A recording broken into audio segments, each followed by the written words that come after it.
ہمارے درمیان ایک اور نوجوان فکشن نگار سفینہ بیگم موجود ہیں. جو لوگ سوشل میڈیا پہ ہیں وہ سب ان سے واقف ہیں کہ انہوں نے جو ہے وہ بی اے ایم اے اور پی ایچ ڈی کی ڈگریاں جو ہیں وہ ہندوستان کی تاریخی دانشگاہ علی گڑھ مسلم یونیورسٹی سے حاصل کی، اور انہوں نے اردو ناول کی تنقید کو اپنا خصوصی میدان بنایا. وہ ناولوں پر اور فکشن کے حوالے سے مسلسل لکھتی رہتی ہیں. ناول کی تنقید کے علاوہ وہ بطور فکشن نگار بھی اپنی شناخت قائم کر چکی ہیں. 23 سال کی عمر میں ان کا پہلا ناول خلش کے نام سے منظر عام پر آیا تھا، اور اس کے بعد بھی ان کے کئی افسانے جو ہے وہ معتبر ادبی رسائل و جرائد میں شائع ہوئے، اور تنقیدی مضامین بھی پابندی سے شائع ہوتے رہتے ہیں ہندو پاک کے موقر ادبی رسائل و جرائد میں. ابھی حال ہی میں ان کی کتاب 2022 میں اسی حوالے سے اردو ناول نظری و عملی تنقید منظر عام پر آ کر صاحبان نقد و نظر سے داد وصول کر چکی ہے، اور ان کے درمیان اعتبار حاصل کر رہی ہے. میں ان سے درخواست گزار ہوں کہ وہ آئیں اور اشر نجمی صاحب کے افسان بھی مجموعے پر اظہار خیال فرمائیں. سفینہ بیگم صاحبہ. صدر محفل اور تمام حاضرین آداب. سب سے پہلے تو اشر نجمی صاحب کو اس افسانوی مجموعے پر میں مبارکباد پیش کرنا چاہوں گی، اور چونکہ مجھے لگتا ہے اپنے بارے میں کہ ایکسٹمپور بولنے سے زیادہ بہتر ہے اگر آپ کے جو تاثرات ہیں اگر ان کو قلم بند کر لیا جائے تو بہت ساری چیزیں جو آپ کہنا چاہتے ہیں وہ کہہ دیتے ہیں، وہ بچ جاتی ہیں، کہ اگر آپ وہ چھوٹنے سے بچ جاتی ہیں. اگر آپ ایکسٹمپور کہہ رہے ہیں تو بہت ساری چیزیں لگتا ہے کہ اچھا ہم یہ بھی کہنا چاہ رہے ہیں لیکن نہیں کہہ پائے ہیں. تو میں نے کچھ افسانوں کے حوالے سے اپنے تاثرات قلم بند کر لیے تھے. اشر نجمی کے افسانوی مجموعے گمشدہ خوابوں کی ایک رپورٹ میں شامل تمام افسانے جدید طرز اظہار کے حامل افسانے ہیں. ان افسانوں کا بیانیہ اپنی مروجہ صورت سے انحراف کی ایک شکل معلوم ہوتا ہے، لیکن یہ انحراف ایسا نہیں ہے جسے ہم مبہم یا تجریدی کہہ سکیں، بلکہ مختلف طرز بیان کے امتزاج سے تشکیل پاتا ہوا ان افسانوں کا بیانیہ اپنی الگ الگ شکل میں صورت پذیر ہوتا ہے. پہلا افسانہ گمشدہ خوابوں کی ایک رپورٹ اپنے اسلوب بیان کے اعتبار سے اہم ہے، جس میں بٹوین دا لائنز بھی بہت کچھ کہنے کی کوشش کی گئی ہے.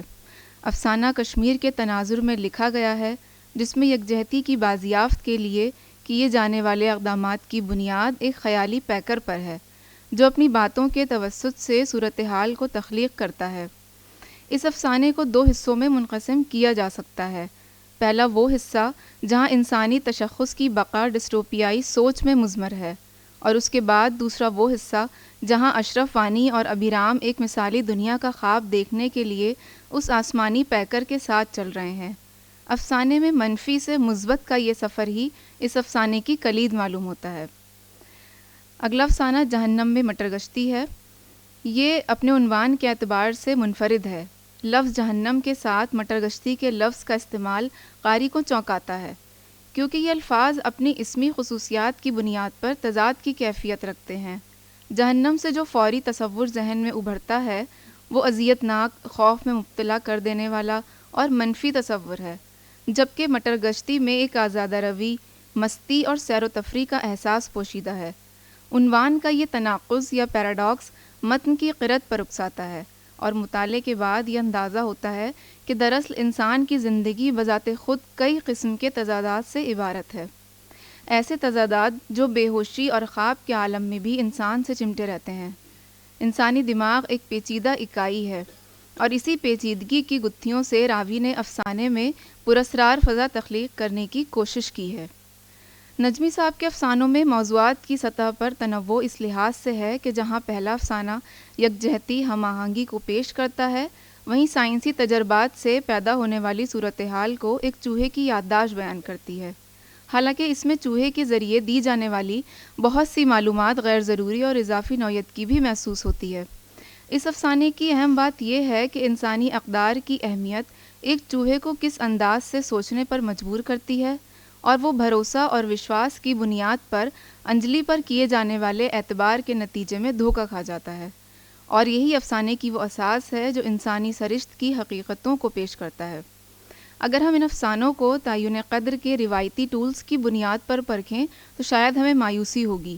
ان قصوں کو مکمل طور پر منطقی طرز استدلال کی بنیاد پر تشکیل نہیں دیا گیا ہے، بلکہ ایک طرح سے ہم ان افسانوں کو فینٹیسائز بھی کر سکتے ہیں، جس میں تخلیقی نثر اظہار کے کئی اہم وسائل سے آمیز ہو کر ایک منفرد بیانیہ تشکیل کرتی ہے۔